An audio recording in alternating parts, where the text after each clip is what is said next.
Hello everyone, I'm back again, and this time, I'm here to discuss Camellya and Lumi.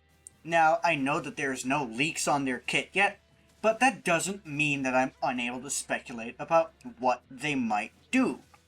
And honestly, I think we have a lot of info to go off of that isn't relating to direct kit leaks. And most of this is going to come from speculation.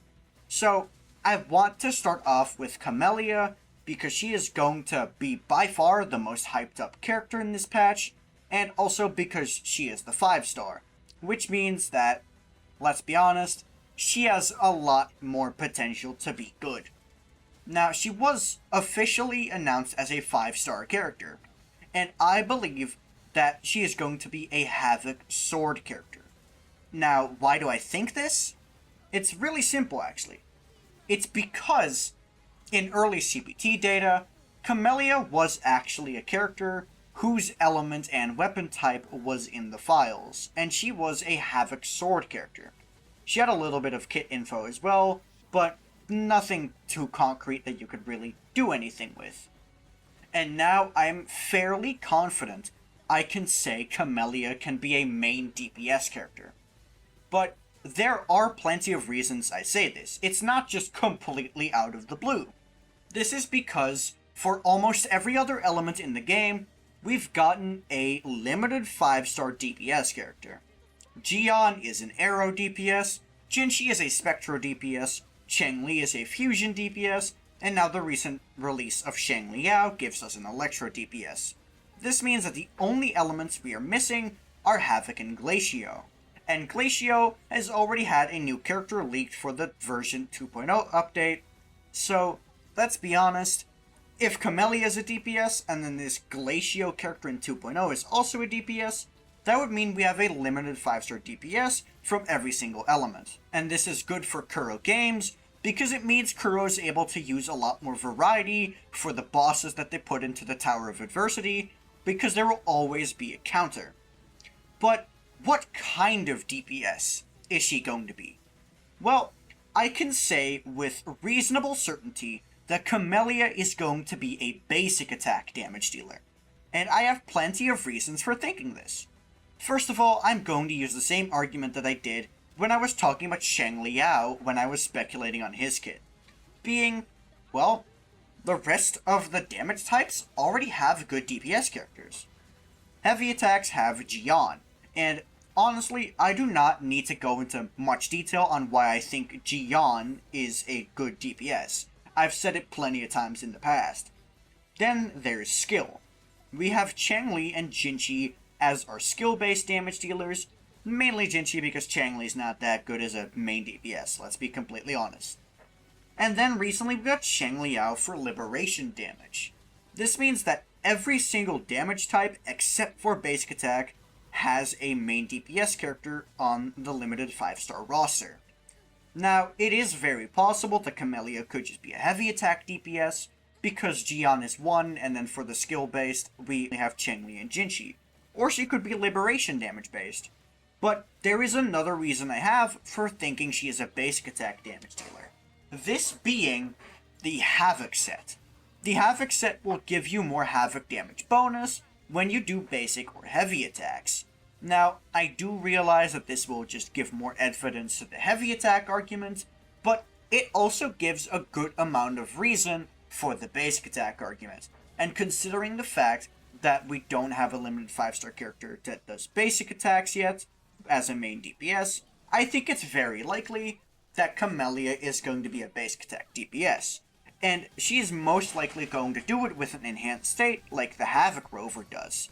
This means that she would very much be a user of Sanhua. And if Sanhua does anything good, it's have a really fast rotation, and so does Verena. But if you use both of them, you might run into problems with your rotations being too fast. Now, this sounds pretty paradoxical, but I think this is a way to make Shorekeeper stronger. Because one of Shorekeeper's main drawbacks compared to Verena is her longer rotation.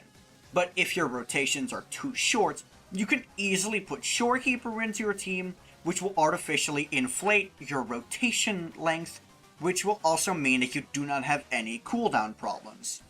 This is a very unique problem to Sanhua Varina core teams, unless you use a double intro skill rotation. But I think this is going to be a pretty good use case of the Shorekeeper if she does end up being a basic attack DPS who would use Sanhua as her buffer.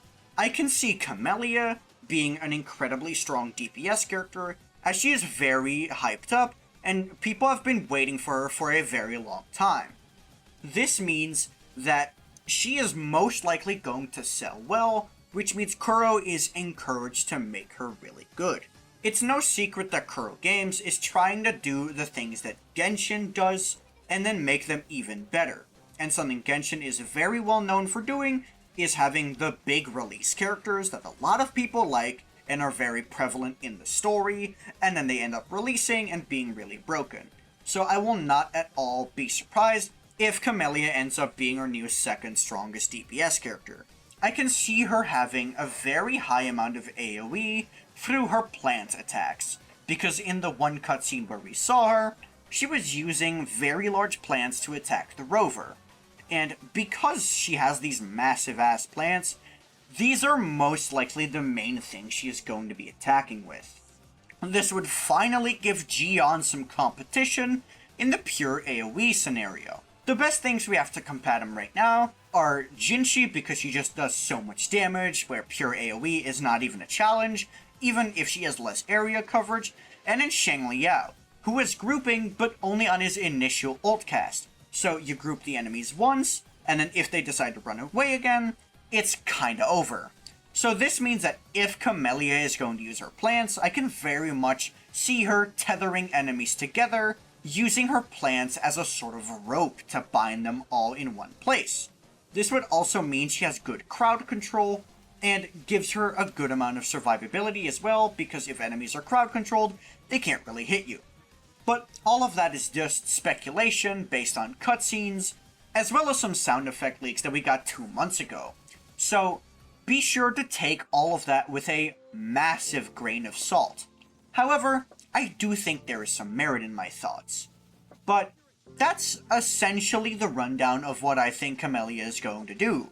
I think she's going to be a Havoc Sword DPS character, who does most of her damage through basic attacks, which she is able to unlock with an enhanced form.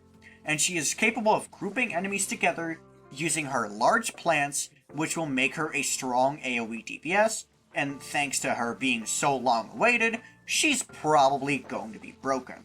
But that's just my thoughts on what Camellya is going to be. What are your thoughts on her? I know a lot of you in my comment section are definitely going to be pulling for her, but I can't say I'm as interested in her. She's gonna need to have some really good animations to convince me to pull, because currently I have yet to skip a single character in this game, and I'm hoping to make Camellya the first. So that'll be all from me. Peace.